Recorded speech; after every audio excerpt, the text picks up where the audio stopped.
Liquidator શું કરે? વિસર્જન કરે. કંપનીનું શું કરે? વિસર્જન કરે. विसर्जन मतलब डिसोल्यूशन, बराबर। चलो, अभी क्या होता है कि हमने देखा कि मतलब बहुत मतलब पिछले कुछ सालों में हमने देखा, खास करके 1991 के बाद, कि बहुत सारी छोटी छोटी कंपनियां, बहुत बड़ी नानी नानी कंपनियों, हमने क्या देखा कि बहुत भारत में, इंडिया में बहुत सारी छोटी छोटी कंपनियां बंद हो गई, है ना। तो बंद हो गई तो हमने क्या किया? उसका विसर्जन कर दिया। लेकिन कुछ कंपनियां क्या हुई कि मतलब बंद हुई, लेकिन इस तरह से बंद नहीं हुई। कुछ कंपनियों देखो, जैसे कि बहुत सारी कंपनी है ना, ABCDEFGH, बहुत सारी कंपनी है, ABCDEFGHI,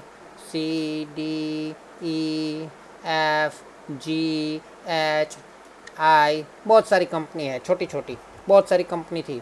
उसमें समझ लो कि ए कंपनी, बी कंपनी, सी कंपनी बंद हो गई, है ना। तो उसको क्या करना पड़ा? विसर्जन करना पड़ा। क्यों करना पड़ा? क्योंकि देखो, दूसरे देश की बहुत सारी कंपनी वैश्वीकरण मतलब ग्लोबलाइजेशन की वजह से इंडिया में आई, है ना। बहुत सारी इंडिया में आई, और इंडिया की बहुत बड़ी बड़ी कंपनियां थी। उन्होंने क्या किया? वो इतना अच्छा काम कर रही थी, इतना अच्छा काम कर रही थी, छोटी छोटी कंपनियां उसके सामने टिक नहीं पाई, है ना। इसलिए उसको क्या करना पड़ा? बंद हो जाना पड़ा। तो उस कंपनी का विसर्जन हो गया, है ना। या फिर कुछ कंपनियों ने क्या किया? छोटी छोटी कंपनियां थी, तो उस बहुत बड़ी बड़ी कंपनियों के सामने टिके रहने के लिए क्या किया? वो दोनों आपस में मिल गई। समझ लो कि डी और ई आपस में मिल गई, है ना। एफ और जी आपस में मिल गई, तो एक बड़ी कंपनी बन गई, है ना। अभी एच और आई आप छोटी कंपनियां है ना। एच और आई छोटी कंपनियां है, लेकिन एक किसी बड़ी कंपनी थी, जे, वो बहुत बड़ी कंपनी थी। उसने क्या किया? एच जो है वो विसर्जन करना चाहती थी, इसकी तरह, एबीसी की तरह, या फिर वो एच और आई मिलना चाहती थी, जैसे इन दोनों ने किया, है ना। तो जे ने क्या किया? उसको पता चल गया कि ये एच है ना विसर्जन करना चाहती है, आई विसर्जन करना चाहती है, या तो वो विसर्जन कर देगी, तो क्या करेगी? विसर्जन कर देगी तो सभी संपत्तियां अलग अलग बेच देगी, है ना, और सभी दायित्व को धीरे धीरे चुका देगी।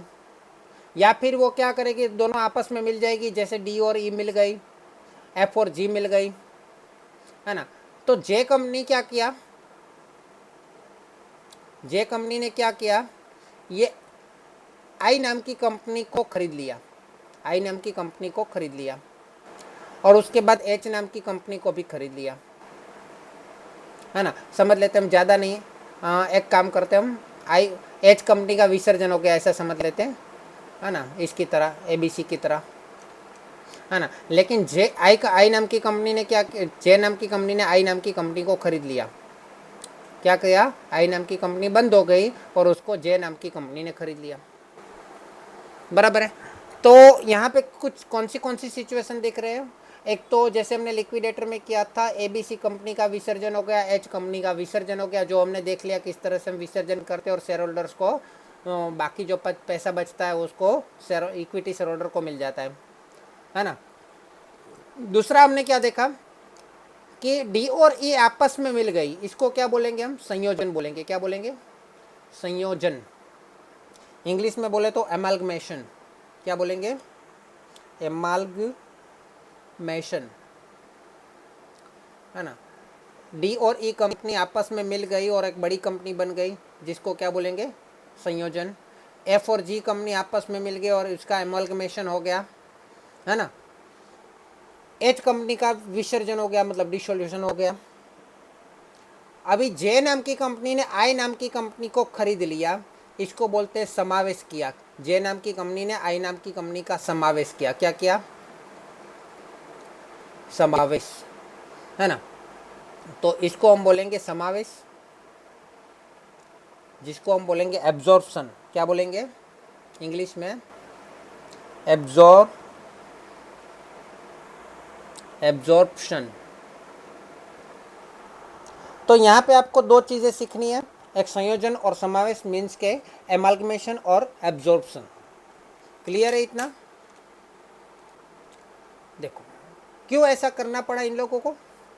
डी और ई छोटी कंपनियां थी और बड़ी कंपनियों के सामने टिक नहीं पाई, है, इसलिए या तो इसको क्या करना पड़ेगा, उसके पास ऑप्शन है, या तो वो विसर्जन कर दे, अपनी कंपनी बंद कर दे, या तो किसी और कंपनी के साथ जुड़ जाए तो अपनी कंपनी को थोड़ा बड़ा कर दे। डी और ई मिल के डी ई कंपनी बना ली, थोड़ी बड़ी बन गई, तो उसके सामने उसके पास पैसा भी अधिक रहेगा, उत्पादन भी अधिक रहेगा, बिक्री भी अधिक रहेगा, तो बड़ी कंपनी के सामने शायद टिक जाए, है ना। इसी तरह एफ और जी ने भी क्या किया, एमालगमेशन किया, मतलब संयोजन करके एक बड़ी कंपनी बन गई, एफ जी नाम की कंपनी बन गई, है ना, क्योंकि उसको बड़ी कंपनी के सामने टिकना था।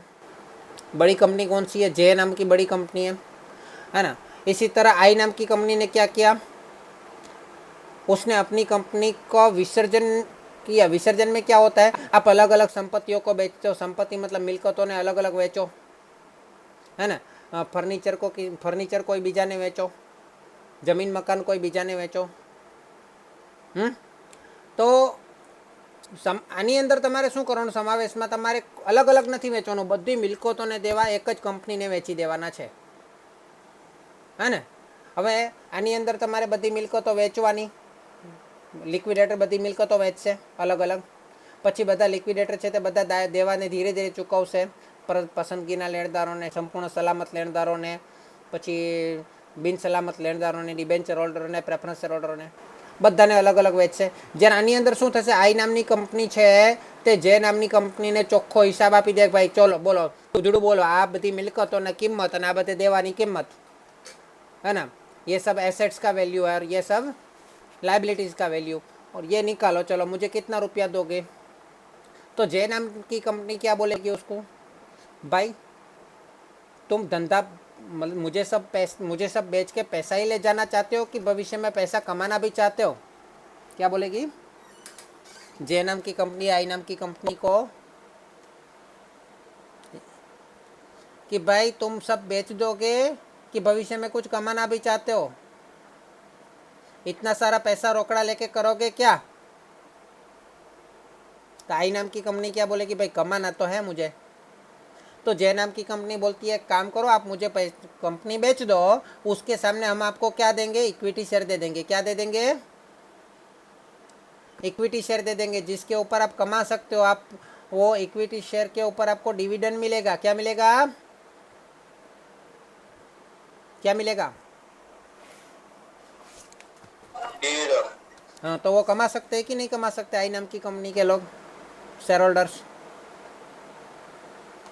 कमा सकते हैं ना। तो उसको बोलेंगे समावेश, मतलब एब्जॉर्प्शन, है ना। तो ये समावेश मतलब एब्जॉर्प्शन આપણે શીખવાનું છે અત્યારે।